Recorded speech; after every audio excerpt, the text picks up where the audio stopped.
श्री गणेश जी महाराज की जय। मैं संतोष देवी शर्मा आप सभी में विराजित परमात्मा को सादर नमन करती हूँ।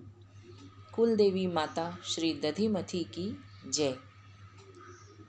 या देवी वरदा चराचरमयी मायामयी चिन्मयी शब्द ब्रह्ममयी परात्परमयी ज्योतिर्मयी वाङ्मयी सर्वेश्वर्यमयी महासुखमयी श्रद्धामयी धीमहि पायात् सा जगदम्बिका दधिमथी माता सदा श्रीमयी माता सदा वाङ्मयी। माँ दधिमथी पुराण 10वां अध्याय। वशिष्ठ जी बोले, उसके बाद देवी देवताओं के साथ सहसा द्वार पर पहुंची और युद्ध कुशल देवताओं ने उस पुरी को चारों ओर से घेर लिया। कर कमल में स्थित राजहंस के समान श्वेत शत्रुओं में भय उत्पन्न करने वाले शंख को देवी ने मुखारविंद से बजाया। देवताओं के साथ देवी के वाहन सिंह ने मेघ घटा की तरह अत्यंत गर्जना की। उस समय तीनों लोकों में वह महाकोलाहल व्याप्त हो गया। तीनों लोक कांप उठे, पृथ्वी पर भूचाल आ गया तथा सारी प्रजा और संपूर्ण प्राणी एवं राक्षस भयभीत हो गए। राक्षस व्याकुल होकर रक्षा करो यह कहने लगे और दैत्यराज विकटासुर से बार बार प्रार्थना करने लगे, हे नाथ, हे नाथ, हे प्रज्ञानाथ, हे जनेश्वर, रक्षा करो। जो भय हमने कहीं नहीं देखा था वह इस समय उपस्थित हुआ। आज आपको निर्बल जानकर देवता लोग पुरी को घेर कर यहाँ घरों और बगीचों को भी तोड़ फोड़ रहे हैं। इसलिए हे नाथ, तुम कृपा करके युद्ध के लिए तैयार हो जाओ और तुम शीघ्र ही शत्रुओं का नाश करो, क्योंकि यह जय तुम्हारे ही अधीन है। विकटासुर उनके अप्रिय वचन को सुनकर अत्यधिक क्रोध हो दांत पीसने लगा। तत्काल त्रिशूल लेकर पैरों से पृथ्वी को कंपाता हुआ, आंखों से आग बरसाता हुआ मध्याह्न सूर्य के समान हो गया। विकटासुर बोला, हे संपूर्ण दानवों, मंत्रियों और सभासदों, सुनो, शीघ्र दूत को भेजो। यह कौन शत्रु आया है? स्वामी के ये वचन सुनकर बुद्धिमान मंत्रियों ने अपने में से एक अघोरासुर नामक मंत्री को आदर के साथ भेजा और उस दूत ने निकलकर देवता का रूप धारण किया तथा देवताओं की सेना में घुसकर गुप्त रूप से फिरा।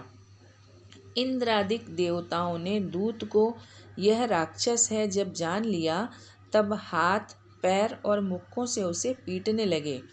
अनंतर अनेक तरह के क्लेश देकर नाग फांस से उसे बांध लिया और शीघ्र ही देवता उस दूत को देवी के सम्मुख ले आए। वहां हाथ जोड़कर इंद्र बोले, यह कोई दैत्य हमारा भेद जानने को आया है। दुष्ट दैत्यों को नाश करने वाली माता, क्या आज्ञा देती हो? इंद्र के ये वचन सुनकर माता राक्षस को लक्ष्य करके बोली। देवी ने कहा, हे दैत्य, कैसे आए हो और क्या करने के लिए? तुम्हारा व्यवसाय क्या है? तुम्हें यहाँ किसने भेजा है? मेरे आगे सत्य सत्य कहो। दूत बोला, मंत्रियों से भेजा हुआ मैं विकटासुर का दूत हूँ।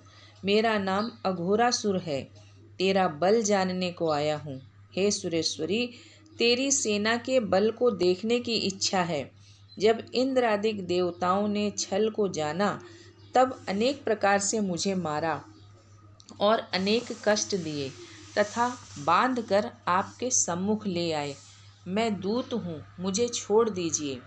दूत के इस प्रकार वचन सुनकर वह देवी उससे बोली, हे दूत, सुन, इस समय तेरा स्वामी काम से अंधा हो रहा है। वह प्राणियों को भय देकर धन छीन रहा है तथा सभी मनुष्यों को, साधुओं, गौओं, देवों और ब्राह्मणों को पीड़ित करता रहता है।